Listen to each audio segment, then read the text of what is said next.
In Matthew 10, Jesus gives the disciples the ability to heal and drive out impure spirits. Then he gives them instructions on what to do and how to use these powers.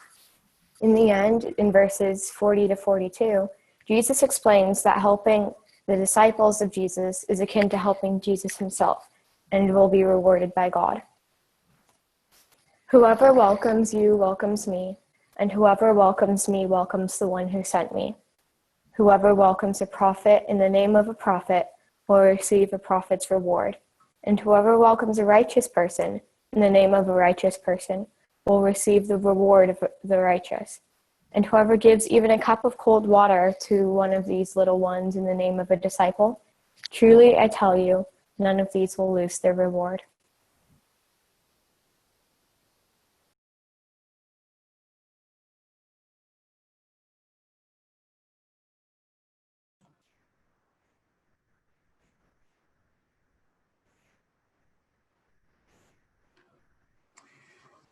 Well, good morning, everyone. It's good to be here. Thanks, Lyra, for reading that scripture.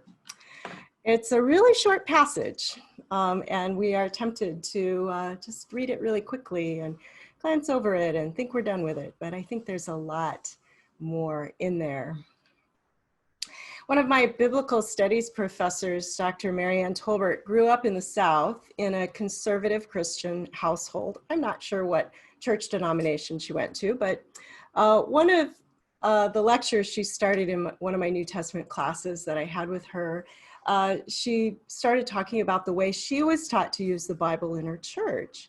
It was sort of an answer book, she said. Any question we had, we were taught that all we had to do was open the Bible and find an answer there on the page.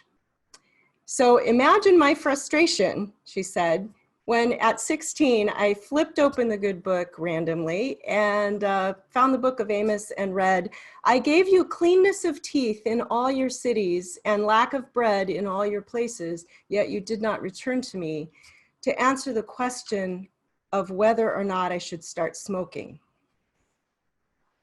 Now, remembering this story always makes me laugh, but it also gives me pause because it's kind of a typical way that a lot of people read scripture, and not just Christians, other people read their sacred texts this way, but I think Christians seem particularly prone to approaching the Bible as though it's an answer book. It's an easy trap to fall into, and it's one that's not just done by conservative folks or fundamentalist Christians. I think we tend to do it too. And I think it's one of the reasons for this is the way many people, many readers approach a biblical passage. I think sometimes we approach the text with maybe the wrong question in mind. For instance, from this short text in Matthew, we might approach the text with the question, what does this text tell me to do? And this question makes sense if you do view the Bible as kind of a rule book or a set of commandments, kind of a God's little instruction book. So let's listen again to these 3 verses. They're so short. Whoever welcomes you welcomes me, and whoever welcomes me welcomes the one who sent me. Whoever welcomes a prophet in the name of a prophet will receive a prophet's reward, and whoever welcomes a righteous person in the name of a righteous person will receive the reward of the righteous. And whoever gives even a cup of cold water to one of these little ones in the name of a disciple, truly I tell you, none of these will lose their reward. So if you're like me, you may have read this the first time and concluded that Jesus is telling us to welcome the stranger. In fact, I have preached at least one sermon in the past on this text that basically suggests just that. And I don't mean to suggest that this is a totally incorrect interpretation. I think it does have that element in it. After all, since Jesus said, whoever welcomes me welcomes the one who sent me, that must mean that I am supposed to welcome the stranger. And by so doing, I'm welcoming Jesus and the one who sent Jesus. And since Jesus said, whoever welcomes a prophet in the name of a prophet will receive a prophet's reward, means that I'm supposed to welcome a prophet and I will receive a prophet's reward. We'll come back to the idea of what a prophet's reward is in a minute, because I think that's important. Since Jesus said, whoever welcomes a righteous person in the name of a righteous person will receive the reward of the righteous, it means I'm supposed to welcome the righteous and I'll receive a reward, whatever that is. And Jesus says, whoever gives a cup of cold water in the name of a disciple will not lose their reward. I'm supposed to offer a cup of cold water. Maybe that means a small gesture or a little bit of help to someone in need. And again, there will be a reward. We could leave it at that. Welcome the stranger, receive a heavenly reward, a star in your crown. At the very least, that warm feeling of having done something good, done something to help make the world a little better. But I don't think that's the only thing going on in this text. Reading this text as an exhortation to welcome others means that we've totally skipped over something in the very first phrase. Whoever welcomes you welcomes me. Remember that, as Lyra said in her introduction, Jesus is speaking these words to his disciples as they are about to go out into the world and bring the good news of God to the people in Jesus' name. Jesus is speaking to that particular group of 12 men in the first century, but I think his words are for us in the 21st century as well. And if I think about it enough, this phrase starts to make me a little uncomfortable. Because I've been thinking about this passage is about me welcoming others, not about me being welcomed. So it's one thing to be in a position of welcoming others, welcoming people into our church, into our homes, into our lives. If I'm the one offering the welcome, I get to make the decisions about whom I'll invite in and when. I get to control the circumstances, the setting, the surroundings.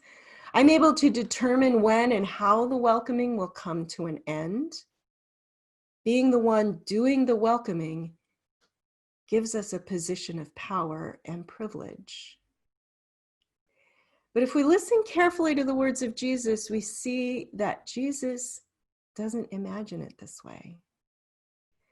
He tells the disciples to travel without the usual comforts for the road. Earlier in chapter 10, he says, take no gold or silver or copper in your belts, no bag for your journey, or 2 tunics or sandals or a staff, he says.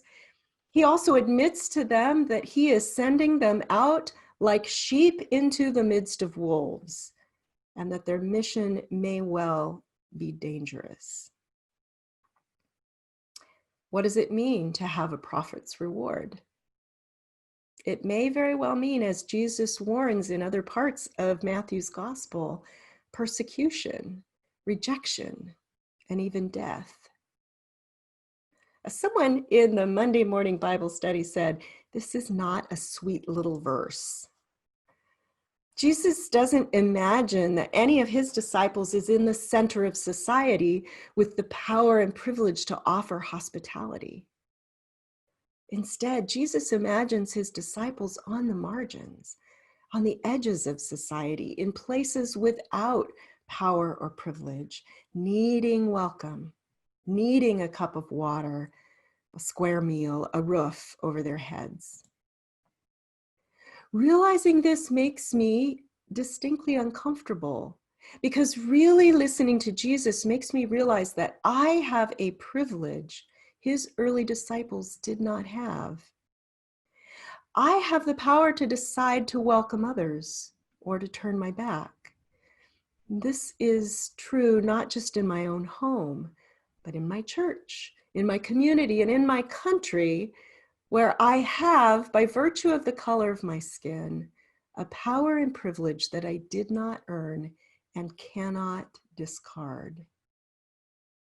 Jesus's words also make me uncomfortable because I realize the distance between those disciples and me. If Jesus is speaking to us in the 21st century, and I believe that he is, and if Jesus never meant us to be powerful, then we must learn to decenter our power and privilege in order to be his disciples in this century. And that really makes me uncomfortable because it requires a fundamental transformation in who I believe myself to be. Remember how I suggested that we need to approach this text, that we tend to approach this text with the wrong question, that we tend to ask, what does this text tell me to do? And maybe a better question is, who is Jesus asking me to be? How is Jesus asking me to be transformed? Because maybe Jesus meant for us to be uncomfortable, to be the refugees, to be the ones on the margins, the ones on the edges of society, not the ones in the center of privilege and power. Maybe he meant for us to be carrying his message into the world without gold or silver or copper in our belts, without a bag for our journey, or extra clothes or extra shoes, or even a staff for protection. Perhaps when we start to imagine what it must feel like to rely on the welcome of others, perhaps then we will have a sense of the kind of vulnerability that Jesus knew and that Jesus lived. And perhaps from that place of vulnerability, we can give a more profound witness to true power, the transforming power of God's love. Perhaps when we allow ourselves to be vulnerable enough to need to be welcomed, we can truly become a disciple of Jesus. May it be so. Amen.